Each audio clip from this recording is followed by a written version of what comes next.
बिस्मिल्लाहिर्रहमानिर्रहीम। अस्सलाम वालेकुम। Second year class. आज हम पढ़ेंगे हिस्सा नस्र में सबक नंबर 7 दस्तक।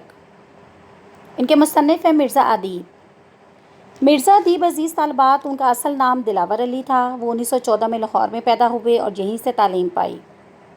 1931 में उन्होंने मैट्रिक किया। 1935 में इस्लामिया कॉलेज लाहौर से BA ऑनर्स किया। उसके बाद वो महानामा अदब लतीफ़ से वाबस्ता हुए और 14 बरस तक बतौर मदीर खिदमत उन्होंने सरअंजाम दी। मिर्ज़ा अदीब ने इब्तदाई में शायरी, जो इनकी इब्तिदा थी वो शायरी से की, लेकिन उनका असल मैदान जो था वो अफसाना और ड्रामा है। उनकी तसनीफ़ की तादाद 2 दर्जन से ज़्यादा है। चंद तसनीफ़ में सेरा नौर्द के दरमियान, सेरा नौर्द के खतूत, जंगल, कंबल लावा, आंसू और सितारे, लहू और कालीन, सतून, फसील शब, शीशे की दीवार, पसे पर्दा, ख्वाबों के मुसाफिर, हसरत तामीर, नाखून का कर्ज, मट्टी का दिया।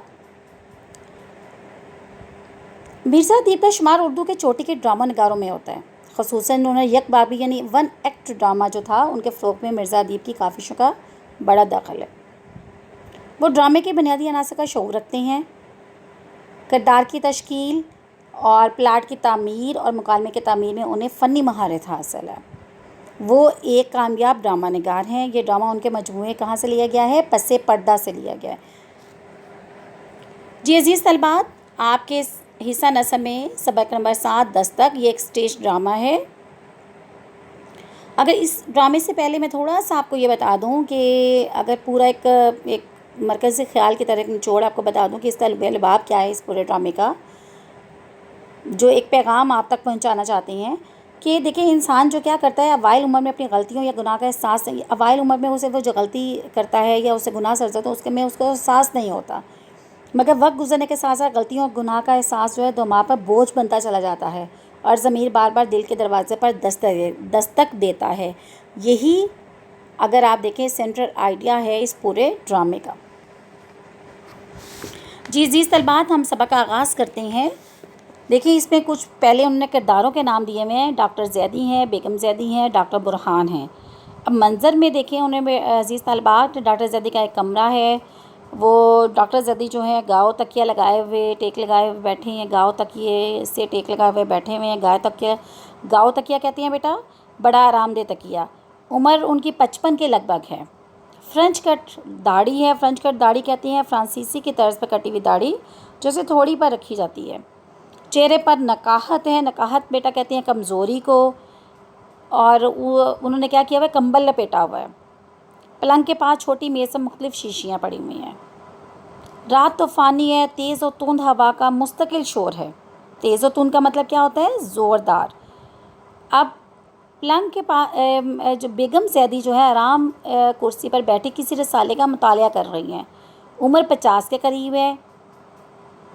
अज़ीज़ तलबात, एक बात का ख्याल रखिएगा, मंज़र में देखें इसमें से MCQs पूछे जा सकते हैं। जैसे ऊपर उन्होंने उम्र कहा है, उनकी क्या थी? डॉक्टर ज़ैदी की 55 के करीब है। और उसके बाद उनकी जो बेगम ज़ैदी हैं उनकी उम्र कितनी का है? उन्हें 55 के करीब है, 50 के करीब है। सर्दी की वजह से उन्होंने शॉल ओढ़ रखी है। शॉल कहते हैं गर्म ऊनी चादर को। अब क्या होता है? तो हवा का 55 के करीब है, सर्दी का जैसे शॉल ओढ़ रखी है। डॉक्टर ज़ैदी किसी सोच में डूबे हुए हैं। यकायक का क्या मतलब है? अचानक उनकी नज़र सामने दरवाजे पर पड़ती है जिस पर नीले रंग का पर्दा पड़ा हुआ है। बेगम उन्हें देखती है और फिर साले के वर्द गर्दानी करने लगती है। वर्द गर्दानी का मतलब क्या होता है? सफ़े पलटना। अब डॉक्टर साहब कुछ कहते हैं मगर बहुत आहिस्ता, सिर्फ उनके होंठ हरकत करते हुए दिखाई देते हैं। फिर कंबल अपने जिस्म से हटाने लगते हैं। बेगम साहब की नज़र पड़ती है। अज़ीज़ तलबात, आगे उनका मकालमा है। बेगम का क्या है? ज़ैदी फिर वो क्या कहते हैं? मैंने दस्तक सुनी है। अब बेगम कहती है दस्तक नहीं, मैंने तो नहीं सुनी। अब जो है आगे जो है वो उनके दरमियान में जो बातचीत हो रही है कि मैंने कहा ना कि मैंने दस्तक सुनी है, लेकिन वो ये कह रही मैंने तो कोई आवाज़ नहीं सुनी है।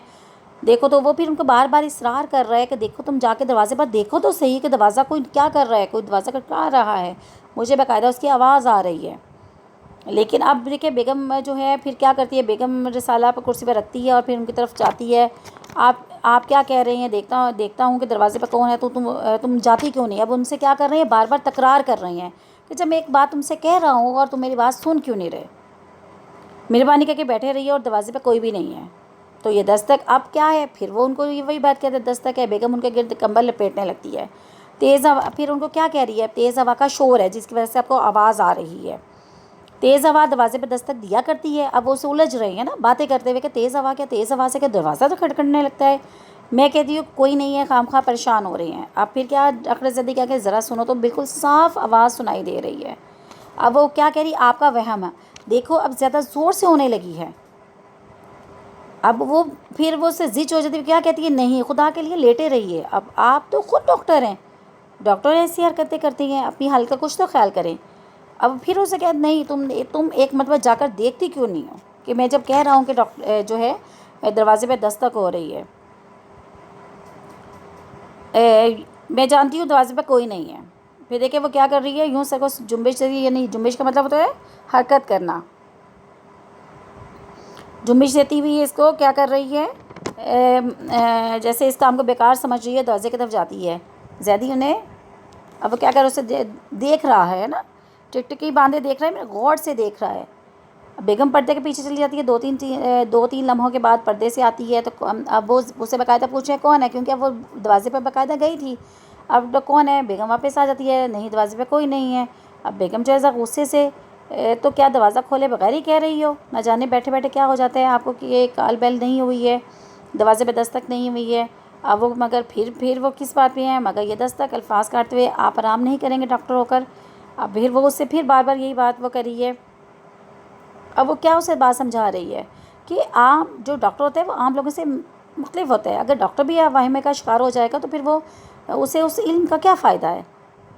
اب اس پہ تھوڑا سا کیا کر رہے ہیں، سوچ رہے ہیں ہاں تم صحیح کہہ رہی ہو. آپ خود ہی بتائیے، ایک ڈاکٹر حقیقت پسند ہوگا تو اور کون ہوگا. اب وہ کیا کہہ رہے ہیں، ڈاکٹر دروازے پہ دستک کی آواز سننا حقیقت کے خلاف ہے.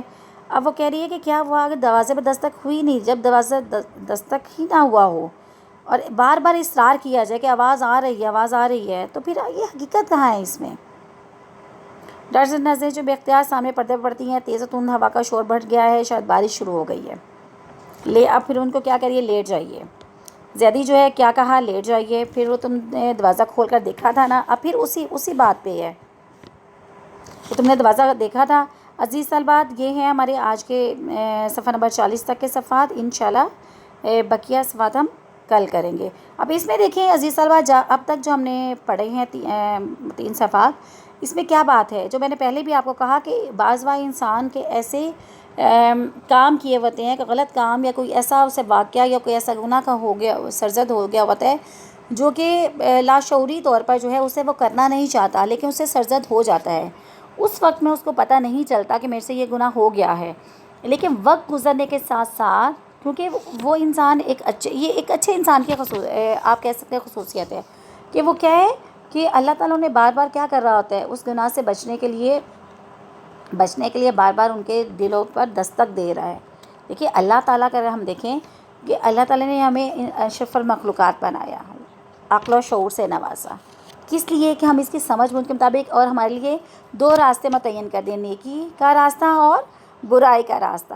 اب انسان نے اپنے عقل و شعور کا استعمال کرتے ہوئے اس راستے پر چلنا ہے. اگر خدا نخواستہ اس کے راستے میں کبھی اس سے غلطی سرزد ہو جائے تو توبہ کا دروازہ ہر وقت کھلا رہتا ہے. اللہ تعالیٰ کو اٹھے ہوئے ہاتھ، خصوصاً کون سے ہاتھ، جو توبہ کے لیے اٹھائے جاتے ہیں، مغفرت کے لیے اٹھائے جاتے ہیں، معافی کے لیے اٹھائے جاتے ہیں، بہت پسند ہیں. یہاں پہ بھی یہی ہے. اب وہ بار بار کوئی ایسی غلطی جو ہے اسے سرزد ہوئی ہے جس کی وجہ سے بار بار اس کے دل پہ دستک ہو رہی ہے اور اس کو کہاں سنائی دے رہی ہے، جیسے کوئی دروازے پہ دستک کر رہا ہے. انشاءاللہ کل کے لیکچر میں مزید ہم اس پہ بات کریں گے.